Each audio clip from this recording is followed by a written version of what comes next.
When I say Gothic, perhaps a person dressed in black with lace and frills, made up to be paler than a ghost, comes to mind. Or maybe you thought of Gothic literature, Bram Stoker's Dracula, Mary Shelley's Frankenstein, or anything written by Edgar Allan Poe. But the Gothic predates both the melancholic lifestyle and the literary genre. It was first and foremost an architectural style during the Middle Ages. In that sense, what usually comes to mind will be the great medieval cathedrals, Paris's Notre Dame being the easy reference. Now, did you know that even though the United States did not exist during the Middle Ages, there are as many Gothic cathedrals in America as there are across Europe? But cathedrals are a Catholic place of worship, and the US was a predominantly Protestant country in the beginning. So how can this be? These American cathedrals are built in the Gothic revival style, which originated in Europe at the turn of the 19th century. It might be surprising to find the Gothic revival in America, but let's not forget, for the newly independent United States, Europe was a past political identity. Americans sought to distinguish themselves by posing as both another Europe and as the other of Europe. Let's zoom in a bit.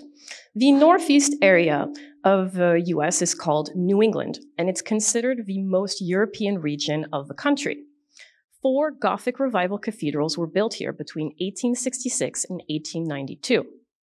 They are the focus of my research, and studying them has unveiled quite a mystery. All 4 were designed by Patrick Charles Keeley, a humble carpenter from Ireland. Keeley would go on to design no less than 600 Catholic constructions across the US and in parts of Canada. And yet, likely due to the persistence of anti-Catholic sentiment from the mid-19th century, a period marked by a massive influx of immigrants, Keeley remains relatively unknown. My research is therefore an opportunity to fill the gaps left by previous studies.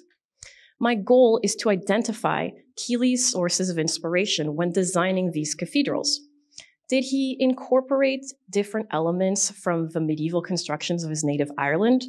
Or did he rely on the architectural publications of his time, most of which focus on the Gothic cathedrals of France?